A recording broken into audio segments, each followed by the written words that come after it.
네, 안녕하세요 여러분들 반갑습니다. 대기업의 권혁철입니다. 대성장투 오랜만에 리뷰해 보도록 하겠는데 현재 주가가 이 시프트업 상장 이후에도 뚜렷한 관심을 받지 못하고 꾸준하게 하락을 했죠. 그러면서 시가총액이 1,000억 미만으로 떨어졌는데요. 사실 이 벤처 캐피탈의 경우에는 이 국내 증시에서 인기가 없는 업종이죠. 그만큼 위험성이 큰 부분이 있는데 그런데 이번에 이 대성창투가 정신을 차리는 모습을 좀 보여주고 있습니다. 이 노량으로 대차게 말하면 이 문화 콘텐츠 투자를 대폭 축소시켰어요. 정말 기대해봐도 되는지 저와 함께 얘기 나눠보도록 하겠습니다. 그리고 한 가지 더 말씀 드려보자면 여러분들께서 이 대성창투에 대해서 이것 하나만큼은 좀 궁금하다라는 점이 있다면 꼭 댓글 남겨주세요. 다음 영상에서 말씀드리도록 하겠습니다. 그럼 본론으로 바로 들어가 보도록 하죠. 일단 아시는 분들은 좀 아시겠지만 대성창투는 스타트업에게 투자를 하면서 IPO 또는 그리고 M&A를 통해서 매출을 증대시키는 기업이죠. 그래서 벤처 캐피탈이라고 좀 부르고 있고 투자 방법의 경우에는 뭐 직접 투자와 투자 조합의 형태가 있습니다.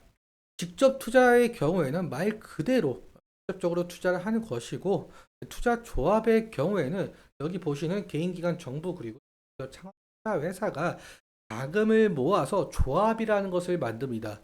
쉽게 말해서 그냥 펀드라고 생각을 해주시면 될 것 같고요. 그리고 대부분의 벤처 캐피탈들은 투자 조합의 형태로 이 벤처 기업들에게 많이 투자를 한다라는 정도로만 기억해 주시면 될 것 같습니다. 그러니까 이러한 형태를 띠는 구조이기 때문에 이 대성창투의 경우에는 어디에 투자를 하는지가 상당히 중요하게 작용을 하죠. 한 예로 대성창투는 과거 명량에 투자한 바가 있었는데 아시다시피 명량의 경우에는 1710만 명의 관객을 돌파를 하면서 어마무시한 성적을 냈었죠. 그래서 다시금 대성창투는 이 노량이라는 영화에 투자를 했었는데 이 노량의 기대감으로 노량 개봉 전에 주가가 상당히 상승을 한 바가 있었습니다. 하지만 결국 노량은 손익분기점을 넘기지 못했고 지금 2024년 10월 8일까지도 457만 명을 기록하면서 상당한 손실을 껴안았다라고 볼 수가 있겠죠. 당연하게도 이러한 소식으로 인해서 이 주가가 상당히 하락을 했고요. 그래서 벤처 캐피탈들은 어디에 투자를 했는지가 상당히 중요하다라는 말씀을 드릴 수가 있을 것 같은데 아시다시피 대성장투의 경우에는 스타트업에도 투자한 이력이 있었었죠. 그러면서 2분기 실적 상당히 좋게 나온 분이 있었습니다.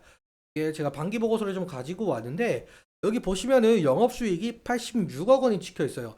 그 중에서 이 투자 조합의 수익이 78억 원. 대부분의 영업수익을 좀 차지하는 것을 볼 수가 있습니다. 이는 여기 기사에도 나와 있듯이 이 시프트업의 효과를 톡톡히 받았기 때문이죠. 하지만 현재 주가는 보합은커녕 지금 지하실을 내려가고 있습니다. 비단 이것은 대성창투뿐만 아니라 벤처캐피탈 전체적으로 좀 적용을 해야 하는 상황이거든요. 이 이유에 대해서는 이 높은 금리와 그리고 시장의 한파로 유동성이 낮아지면서 이 유니콘 스타트업들이 낮아진 가치로 기업 공개를 하는 경우가 많았기 때문이죠.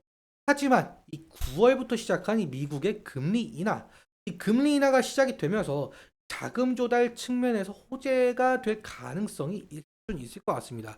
그래서 이러한 이슈들 지속적으로 체크하는 것이 중요하게 작용을 한다라는 말씀 드릴 수가 있을 것 같고 여기에 더해서 대성창투는 이 포트폴리오를 전면적으로 개편을 하면서 이 딥테크 비중을 확대하고 이 영화를 중심으로 하는 문화 콘텐츠의 비중을 축소하면서 이 빠르게 변화하는 시장에 좀 집중을 하고 있는 모습을 좀 볼 수가 있어요. 결론을 좀 말씀을 드려보자면 그러니까 대성창투의 경영진들이 이제서야 좀 정신을 차리고 있다, 차려가고 있다. 좀 이렇게 말씀을 드릴 수가 있을 것 같아요.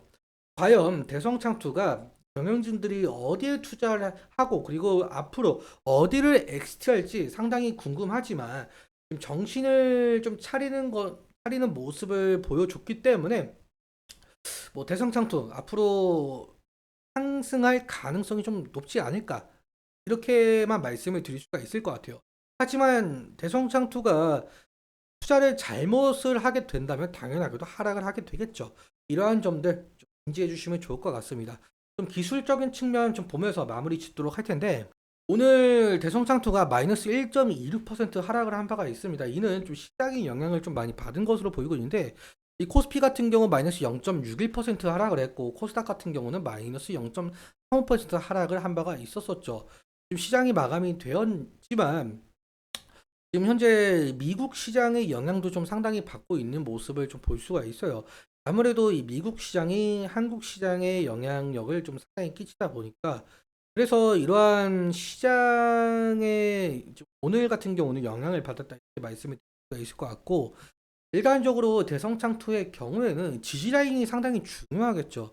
왜냐면은 네, 이때 이 시프트업 이슈로 인해서 상당한 상승의 모습을 보여주고 이 기간 조정까지 나왔었어요.